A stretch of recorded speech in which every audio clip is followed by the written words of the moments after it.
الله. وكنتمناو باش الله يكون خير. شي السيد بحال الرؤساء اللي خلاو البصمه ديالهم في هذا النادي اللي نادي عريق وماشي سهل انه الواحد يترأس نادي بحجم النادي الرياضي، والمهمه صعبه، ولكن ان شاء الله بالعون ديال المنخرطين وديال الجماهير واللعابه والطاقم التقني بفضل الله ان شاء الله غادي نتوفقوا باش الوداد ان شاء الله نشوفوها كيف ما بغينا. الوداديين اختاروا كيساهم اليوم بمجموعه من المشاريع المستقبليه، اولها بناء فريق تنافسي ابتداء من الموسم المقبل. كيفاش كتشوف انت المستقبل ديال فريق الوداد الرياضي ابتداء من الموسم؟ شوف، المهمه صعبه ولكن حتى حاجه ما صعيبه على الوداد.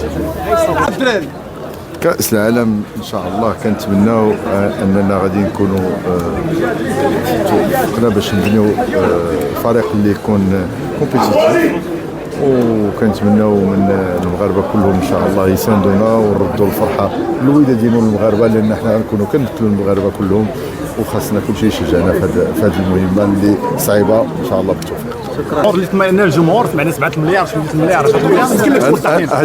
هادشي كله ما تداولش في جمع العام، ما عرفتش فين سمعتها، حيت حنا لداخل ما سمعناهاش، يمكن كانت برا. شنو يمكن لك تقول الجماهير، يعني طبعا الجماهير الوداديه على الماليه ديال الوداد؟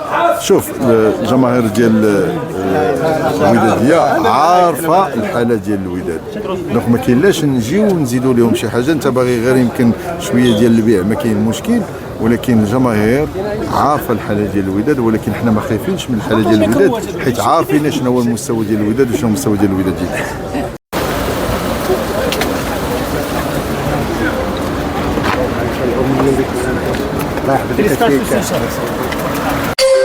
ما تنساوش تابوناو في لاشين وتاكتيفيو الجرس باش يوصلكم جديد فيديوهات بيت بريس وتبارطاجيو مع صحابكم.